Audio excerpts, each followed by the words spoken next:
მოგესალმებით. დღეს განვიხილოთ მე-7 თავი. წინაზე დავიწყე მე განხილვა და რამოდენიმე საკითხი შევეხე ბუნებიდან ვაკეთებდი ჩანაწერს და ვერ დავასრულე, ძალიან მცირე ნაწილიზე ვისაუბრე და მოდი ახლა გავაგრძელოთ. ანუ პორტალებზე იყო ხო საუბარი, რომ ფაქტურად ესე იგი გამჟღავნებულში შესვლის პორტალები და ამ გამჟღავნებულს რას ეძახის გასხივოსნებას, ზოგი გასხივოსნებას ეძახის, ზოგი გაცნობიერებას ეძახის. აი სხვადასხვანაირ სახელებს, ვისაც რა გსურთ ის წარმოიდგინეთ, როგორც გსურთ, ისე დაარქვით, არანაირი შეზღუდვა აქ არ არის საჭირო, უბრალოდ ჩემი ძალიან დიდი სიამოვნება მივიღე, აი ამ წიგს კიდე რამოდენიმეჯერ მიუბრუნდი, აი ეხლა საერთოდ არ ვაპირებდი ჩაწერას, მაგრამ გადავწყვიტე, იმიტომ რომ რაღაცები ამოვიკითხე და რაღაცნაირად მინდა რომ გამეზიარებინა თქვენთვისაც.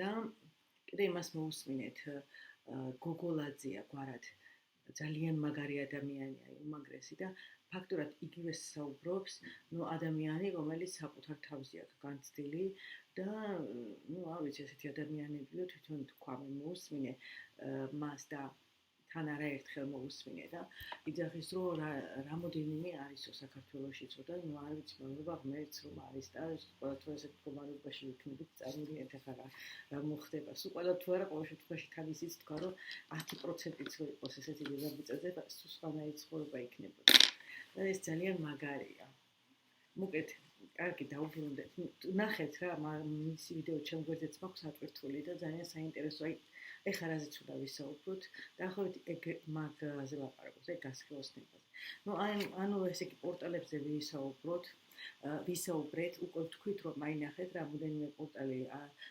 შინაგან სხეულთან დაკავშირება ეს პირველ რიგში როგორ შეიძლება რომ მოხდეს ესე იგი გაცნობიერება ხო პირველი ეს არის შინაგანი სხეულის სიღრმეში შესვლა ამაზე გავაკეთე წინა ვიდეოში უკვე ვისაუბრე ამაზე, მე ძილზე ვთქვით სიზმრების გარეშე ძილში შეიძლება მოხდეს ამის გახსნა და შესვლა ამ მდგომარეობაში, რაც მთავარია და ყველაზე მნიშვნელოვანი როგორც ავტორი გვეუბნება და საერთოდაც ზოგადად უკვე ჩვენც უკვე ბევრი ვისაუბრეთ ამაზე და ვიცით რომ აწმყოში შესვლა და აწმყოში ყოფნა უფრო სწორად აქვს ძალიან მნიშვნელოვანია და თუ აწმყოში სულ ხარ აწმყოში მაშინ აი მოკლედ სულ ამ მდგომარეობაში შეგვიძლია დარჩე დანებებაზე აქ კიდე საუბარი და როგორ განმარტავს დანებებას ეხლა მე თქვენ წაგიკითხავთ იმიტომ რომ არ მინდა რომ რამე დავამახინჯო და მხოლოდ ჩემი ის მოგაწოდოთ ნახეთ თავარი პორტალი ეს არის მთავარი პორტალი აწმყვა ის ყველა სხვა პორტალის არსებითი მხარია ამაზე ვისაუბრე დანებებაზე სად არის აქ ხო კარგი სანამ დანებებას ვიპოვნი ხო აი აგერ არის გაუმჟღავნებელის ანუ არაცხადის რა გაუმჟღავნებელი არაცხადი ანუ გაცნობიერების ანუ ის რაც გამომჟღავნებელია და არის გამჟღავნებული მისი გაცნობიერების ერთ-ერთი მთავარი პორტალი შეიძლება იყოს დანებებაც და აქ დანებება არსებულისადმი გონებრივ ემოციური წინააღმდეგობის მდგომარეობიდან თავის დაღწევას ნიშნავს. მე მგონი ამაზეც წავიკითხე წინაზეც ესენი, ხო? ანუ რას ნიშნავს დანებება? როდესაც ამ ემოციებს ნებდები, ხო? რაღაცა მოდის, რაღაცა შეგრძნებები მოდის და წინააღმდეგობებს შეგრძნებები ემოცია, რაღაცა აზრი, ფიქრი მოდის ნებდები. ანუ არ უწევ წინააღმდეგობას, იმიტომ რომ რასაც ვებრძვით ის გვებრძვის და უარეს დღეში უფრო ვართულებთ და ვააქტიურებთ ამ ამბავს და როდესაც პირდაპირ ვნებდები და წინააღმდეგობას ავწევთ, ნიშნავს დანებებას.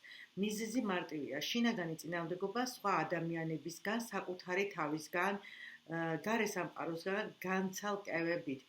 ის განამტკიცებს განცალკევების შეგრძნებას, რომელსაც ეგო ეფუძნება და რომელიც მას გადასარჩენად სჭირდება. რაც უფრო ძლიერია განცალკევების შეგრძნება, მით მეტად უკავშირდებით გამჟღავნებულს ცხადს.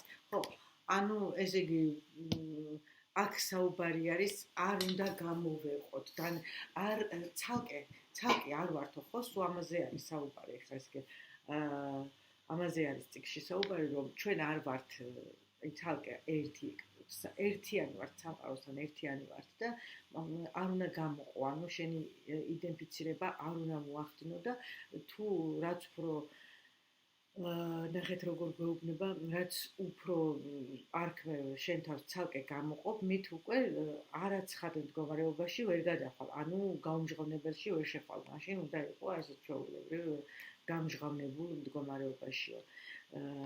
ანუ ფორმებს ოდესაც ვაძლევთ რაღაცებს, აქ ამაზეც არის საუბარი და ეხლა გადავიდეთ სიჩუმეზე. კიდე ერთ-ერთი პორტალი არის როგორ უნდა გაიხსნას, ეს არის სიჩუმე. გაუმჟღავნებელი, გამჟღავნებულისგან განცალკევებით არ არსებობსო, ამას გვეუბნება. ეხლა ნახეთ რას ამბობს. ანუ ეს იგი თუ მაგალითად რაღაცა ჩვენ რაღაცას ვხედავთ, რასაც აღვიქვავთ, ჩვენი გონება რასაც აღვიქვავს, ხო?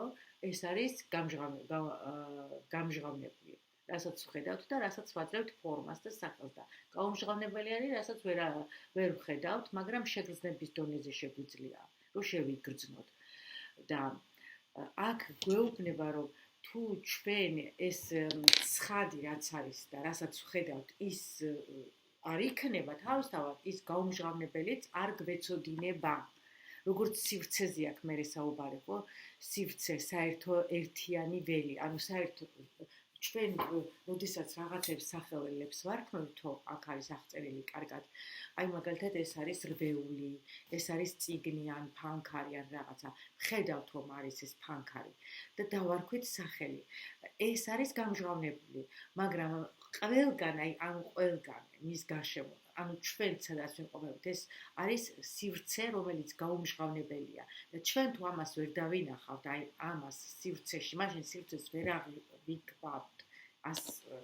ვერ გვექნება წარმოდგენა რა არის მთლიანად სივრცე. ანუ ჯერ უნდა დავინახოთ ის გამჟღავნებული რაც არის და მხოლოდ ამის შემდეგ შეგვიძლია იმის შეგრძნება, რაც გაუმჟღავნებელია. კიდე როგორი მაგალითი მოყავს, იცით? აი მაგალითად ხო კოსმოსი, ხო არსებობს ეს პლანეტები, ეს აი უამრავი რაღაცა ვარსკვლავების ყველაფერი და წარმოიდგინეთ, რომ ხართო უკიდეგანო სივრცე არის. მხოლოდ არის სივრცე, მეტი არაფერი არ არის, საერთოდ არაფერი არ არის, აი ესე გვიხსნის და მაშინ საიდან გეცოდინებათ, რომ რამე არსებობს, ხო? ამ არაფერში არაფერი არ ჩანს. ანუ არა არის ყველაფერი. ნუ ეს უკავშირებს, რომ ყველაფერი არაფერია, მაგრამ ამ ცოტა რთული გასაგებია, მაგრამ ნუ რამოდენიმეჯერ გადაიკითხავთ ამ წიგნს და მოусვეთ ესეთ პოდკასტებს, რა თქმა უნდა, გასაგები იქნება ყველასთვის, ყველა ადამიანისთვის, ვისაც აინტერესებს, ხო, ვინც არის დაინტერესებული ამით, ხო? ანუ ნახეთ რას ამბობს კიდე, აი მე წავეკითხავთ, როგორც ბგერაზე და სიჩუმეზე ვერ ვილაპარაკებ, როგორც ბგერა ვერ იარსებებს სიჩუმის გარეშე, ხო, აი რასაც ვამბობ. მაგალითად, სიჩუმე როგორ აღვიქვათ? ახლა წარმოიდგინეთ, სულ სიჩუმეა, სულ სივრცეა, არაფერი არ არის და სიჩუმეა. ჩვენ როგორ გვეცოდინება, რომ ეს სიჩუმეა? ჩვენ ვიცით ეს იმით, რომ ჩვენი სიტყვები ვიცით რომ ის არის სიტყვა, როდესაც რაღაცა ბგერას ამბობ, ხო, ბგერას. თუ ბგერა არ არსებობს, ეს იგი გამოდის, რომ არის სიჩუმე. და ასევე არის, ნუ აქაც რა გაუმჟღავნებელი ვერ არსებობს, თუ გამჟღავნებული არ იქნება. ანუ ნუ ჩვენ ვერ გავიგებთ ყოველ შემთხვევაში, ვერ შევიგრძნოთ. კიდე ფორმებზე ლაპარაკობს, ფორმა სიცარიელია, სიცარიელე ფორმაა. ანუ იგივე, ნახე, როგორც ჩვენ ხო რაღაცა სახელები, ფორმები, აი ნებისმიერი ხე, წიგნი, რაც არის, რა მაგი და იქნება თუ ადამიანი იქნება, ეს არის ფორმა აქ მიცემული, ხო, და ეს არის სიცარიელე, იმიტომ რომ და თვითონ სიცარიელე მთლიანად ფორმაა. ხო, სიცარიელეში არსებობს ეს ფორმები. მე იცით როგორ გავიგე? აი, როგორც ჩვენ მაგალითად მე სულ ვიძახდი ხოლმე, რომ ღმერთი არის ჩვენში და ძალიან ბევრი მეწინააღმდეგებოდა ამაზე და ნუ თავ ადრე უფრო ეხლა იმდენად აღარ. ანუ სად ჩვენში, აი ჩვენში, იმიტომ რომ ჩვენ მე აღვიქვავდი როგორც ყოველთვის ადრეც, რომ როგორც ღმერთის ნაწილაკი, აი ესე ვიძახდი ჩემი, ნუ არსად არაფერი სანამ არ მქონდა წაკითხული მანამდე და არც ვიცი როგორ უნდა ვილაპარაკა, მაგრამ ისეთი შეგრძნება მქონდა, რომ ღმერთის ერთი შემადგენელი, აი რაღაცა შედგება ნაწილებისგან, ატომებისგან, მოლეკულებისგან, პატარ-პატარა რაღაც.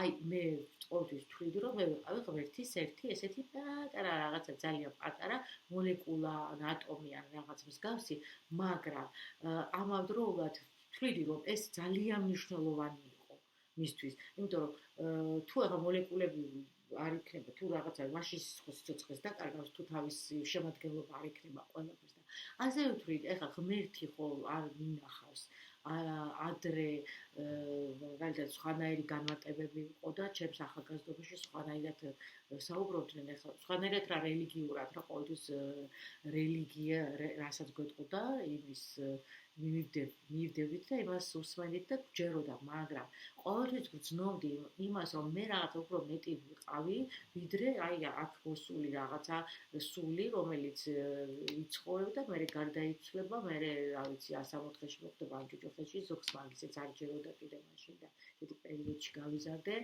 და თუმცა ჩემ ოჯახში ყოველთვის ჯეროდა ღმერთის და მორწმუნე ოჯახი იყო, მაგრამ ნახეთ რა ხდება. აი ეხლა კარგად აქვს ახსნილი რა, რომ ესე იგი ჩვენო ერთ-ერთი და ზუსტად აი აქ ვიპოვნე ჩემი თავი და ჩემი განმარტებები, რასაც მე თავიდან რაღაცა ქონდა, რაღაცა შეგრძნებები მქონდა, იმიტომ მიყვარს ეს წიგნი და ძალიან მსიამოვნებს. ხო, ეხლა მე ძალიან ბევრი ვისაუბრებ მგონი ჩემს ემოციებზე და შეგრძნებებზე, ეხლა რასაც გამიცდიდი და მოდი ეხლა მე თქვენ წაგიკითხავთ კიდე რაღაცეებს და ჩავათავოთ დღეს მიშვიდე თავი. ესე იგი, გაუმჟღავნებელი ამ სამყაროში მხოლოდ სიჩუმის სახით არ არსებობს. ხო, სიჩუმეც გაუმჟღავნებელია, რა თქმა უნდა, არ ვიცით სად არის. ხო, აი ვერ ვხედავთ, არ ვიცით, აი სად არის, რომ ვთქვათ, ან როგორია, ვერც ავხწერთ, როგორია ეს მხოლოდ არის შეგრძნებები. ყველაფერი. მისით როგორც სიცარიელით, ანუ სიჩუმით როგორც სიცარიელით, მთელი ფიზიკური სამყაროა მოცული, როგორც შიგნიდან, ისე გარედანაც. ისიც სიჩუმესავით მოუხელთებელია.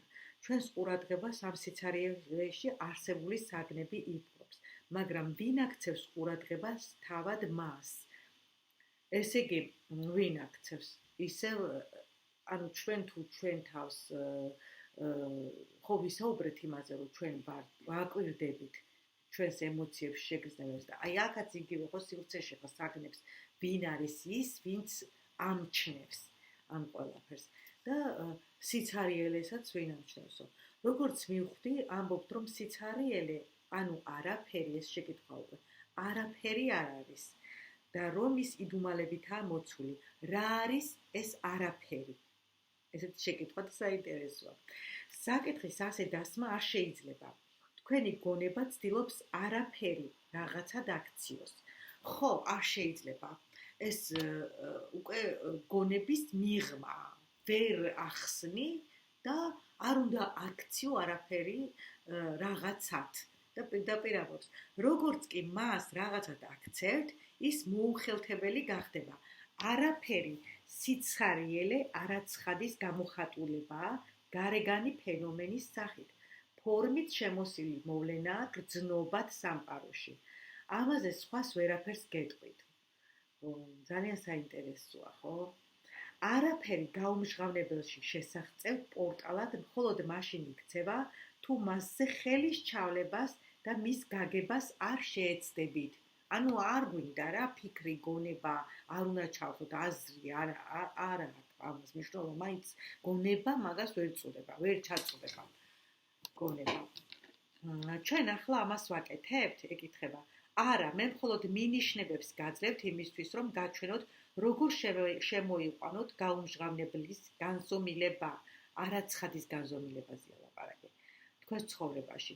ჩვენ მის ჩაწდომას არ ვცდილობთ. სივრცეს არსებობა არ გააჩნია. არსებობა ხილულობას ნიშნავს. თქვენ სიცარიელეს აზრით ვერ სწუდებით, რადგან ის ხილული არ არის. ის თავისთავად არ არსებობს, თუმცა ყველაფერ დანარჩენს არსებობის საშუალებას ის აძლევს. ამ თვალსაზრისით არც სიჩუმე არსებობს და არც გაუმჟღავნებელი.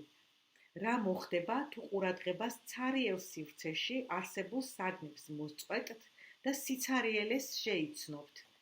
რა არის ამ ოთახის არსი? აქ დგას ავეჯი, არის სურათები და ასე შემდეგ. თუმცა ეს ნივთები ოთახი არ არის, რა თქმა უნდა, ხო? სიცარიელია ეს ოთახი, მაგრამ საინტერესოა. ამ ოთახის საზღვრებს ეს იატაკი, კედლები და ჭერი ქმნის, მაგრამ ისინი ამ ოთახს არ წარმოადგენენ. მას რა არის მისი არსი, სივრცე, რა თქმა უნდა, ცარიელი სივრცე. მის გარეშე ის არ იქმნებოდა, ვინაიდან სივრცე არის არაფერი.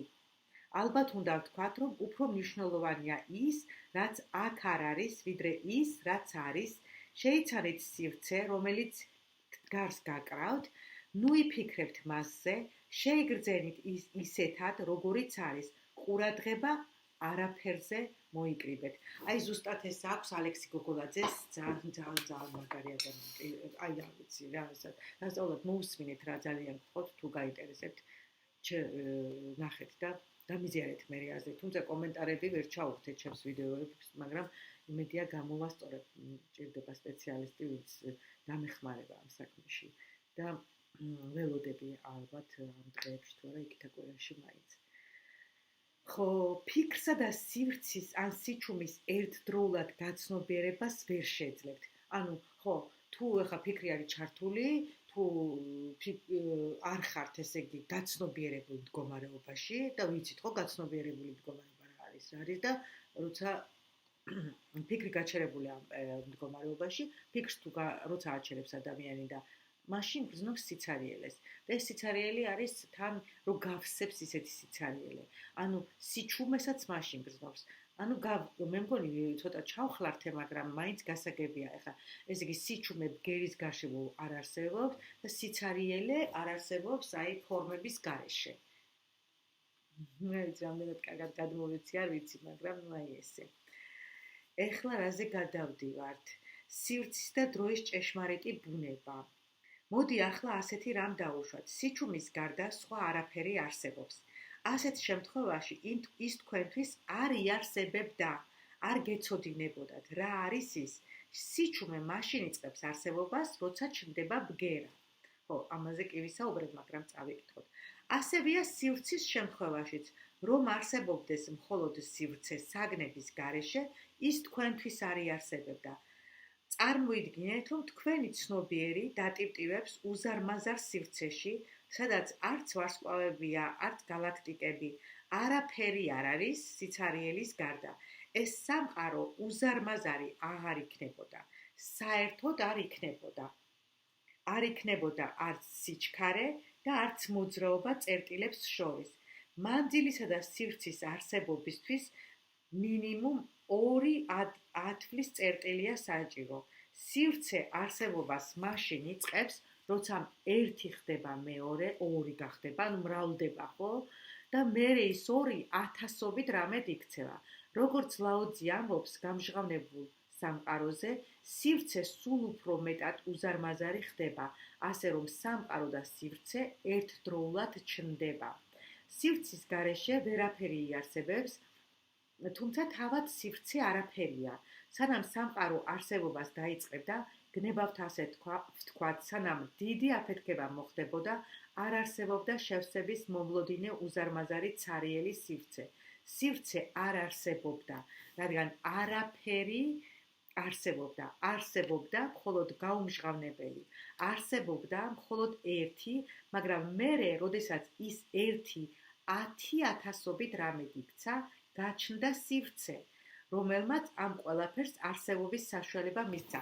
ხო, ნუ აი რაზეც ვილაპარაკეთ, როდესაც ფორმები შეიქმნა, მაშინ გაჩნდა სივრცე. მანამდე არ არსებობდა, იმიტომ რომ სხვა თუ არაფერი არ იყო, ფაქტურად სივრცეც არ იყო. ხო, ეხლა ნახეთ რა ხდება აქეთ. ის რაც სამყაროში სივრცედ გვეჩვენება, რასაც გონება და შეგრძნებები აღიქვავს, თავად გაუმჟღავნებელია, რომელსაც გარეგანი სახე აქვს. ის ღმერთის სხეულია, ბრჭყალებშია ჩაწერილი სხეული, ყველაზე დიდი სასწაული კი ასეთია. ის მდუმარება და უკიდეგანობა, რაც სამყაროს ამ სივრცეში არსებობის საშუალებას აძლევს, თქვენშიც არის. ხო, აი ეს მინდოდა მეთქვა.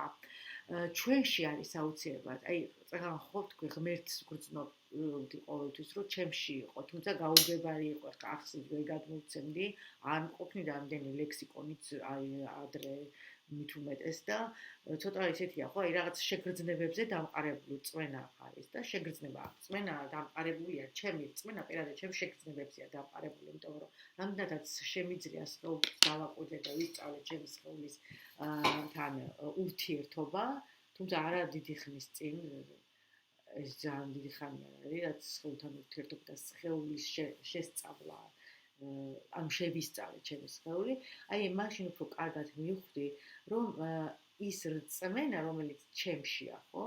შეგრძნების დონეზეა და ის რეალური რწმენაა ჩემი. არა ის, რომ ვიღაცა მითხრა და მასწავლა, რომ აი კი, ღმერთი არსებობს და ქრისტიან ქვეყანაში ხო დავიბადეთ და ქრისტიანებად დავიბადეთ და ამიტომ ხო გვასწავლიან, რომ მაგრამ შეგრძნებული ძალიან ბევრ ადამიანს არ აქვს, შეგრძნებაში არ აქვს ეს და აი მე უკვე სხეულის დაკვირვების სწავლის შედეგად, მადლობა ღმერთს, ასე ძალიან ბევრი ეხლა, ძალიან ბევრი აკეთებს. ეს დიდი განსაკუთრებული არაფერია, უბრალოდ უნდა დააკვირდეთ სხეულს და სხეულთან ურთიერთობა უნდა დაამყაროთ. სხვა მედიტაციების ტექნიკებით, დაკვირვებით, აი არ ვიცი, სიჩუმით თუნდაც და ძალიან ბევრი რაღაცით. თუნდაც აი ეხლა ამას რასაც ვკითხულობ ამ წიგნს, ხო? აქაც ბევრი რაღაც, ამ წიგნიდან ბევრი ძალიან ბევრი რამე დამეხმარა. ხო, ის რაც თქვენ გარეგნულად სივრცე და დრო გგონიათ ილუზიაა, თუმცა ამაში გარკვეული ჭეშმარიტებაც არის. სივრცე და დრო უსასრულობა და მარადიულობა ღმერთის ორი არსებითი მახასიათებელი ნიშანია, რომლებსაც ჩვენ გარეთ არსებულად აღვიქვავთ. ორივე სივრცესაც და დროსაც თქვენში თავისი შინაგანი ეკვივალენტი აქვს, რომელიც როგორც მათ, ისე თქვენს ჭეშმარიტ ბუნებას ავლენს. სივრცის ეკვივალენტი მდუმარება არაგონების უსასრულოდ ღრმა საბრძანებელია. დროის კი აწმყოში არსებობა. საინტერესოა. მარადიულ ახლას ვაცნობიერებთ ამით. ანუ სულ ვართ ახლა ამ წუთას, ამჟამად, ეხლა მე კიდევ ერთხელ გავმეორდები, რომ ვინმე მარასწორად არ გაიგოს, რომ მე ეს მდგომარეობა რა თქმა უნდა არ მაქვს და ძალიან კი მინდა რომ გქონდეს, მაგრამ ნახოთ. აქედან გამომდინარე სამყაროს საბოლოო არსი არის არა თავად მასში, არამედ მის მიღმიერში, რომ არა მასში არსებული საგნები სივრცეს ვერ აღვიქვავდით, თავისი თავის გაცხადებისთვის გაუმჟღავნებელს სამყარო სჭირდება. ხო, ეს რაზეც ვისაუბრეთ. და ბოლო ქვეთავი, ეს არის გაცნობიერებული სიკვდილი, უსიზმრო ძილის გარდა, რომელსაც ზემოთ უკვე ვისაუბრე,